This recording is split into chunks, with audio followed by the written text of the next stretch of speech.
So what does that process look like then? Let's say if I come into your open house and I'm kind of just browsing, how do you kind of open that dialogue with me to possibly get the commission, I guess, my transaction of buying this house for my first time? One thing that I do, and it's pretty pushed hard at my brokerage with Pivot, is we sit down and do a buyer's consultation. So if I meet somebody in an open house, like a first-time buyer, they have a million questions and they don't even know where to start.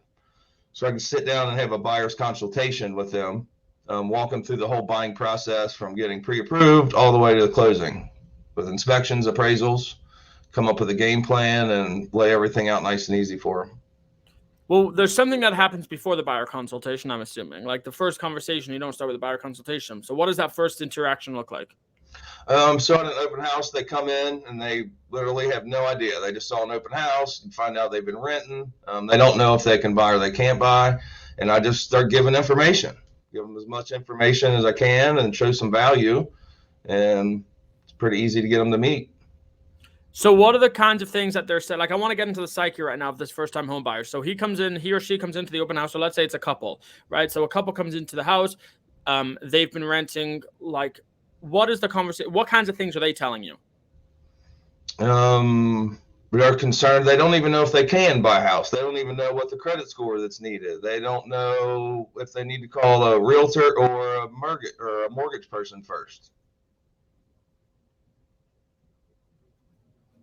So it's kind of help them with, step one, lay out what it is and provide value. And most people, they just want somebody to know that somebody's got their back to help them out. Gotcha. Okay.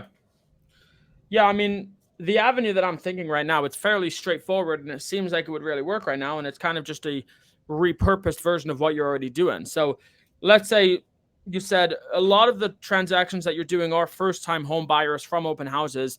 How often, I'm sure that you don't have the exact metrics, although if you do, that would be cool. But how often approximately does it go from I'm talking to a first-time home buyer to I'm working with a first-time home buyer?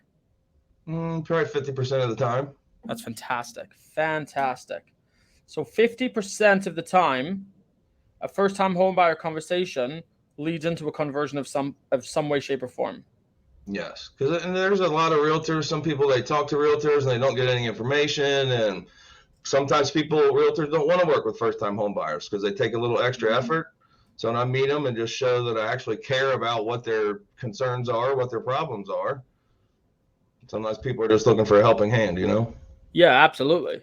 Absolutely. So 50% of those first-time home buyer conversations lead to you working with them. And of the people that you're working with, how many of them turn into actual transactions? I'd say pretty 90% of the ones that I have the buyer's consultation with. Wow. I'd say we lose that 10% because we can't get them pre-approved. So basically, yeah. I'll put them in a program to help build their credit. And if it goes over like 12 months, they kind of lose interest, but they come back in a couple of years too. Right. So you're basically just so I'm clear now, let's say if you're hosting an open house and you get 100 first-time home buyers coming to that open house, you've got a conversion rate of approximately 45%, meaning 50% of those people will turn into a buyer consultation, and 90% of the people with a buyer consultation are actually going to convert with you. So we're talking about 45% of all first-time home buyers that come into your home end up purchasing with you.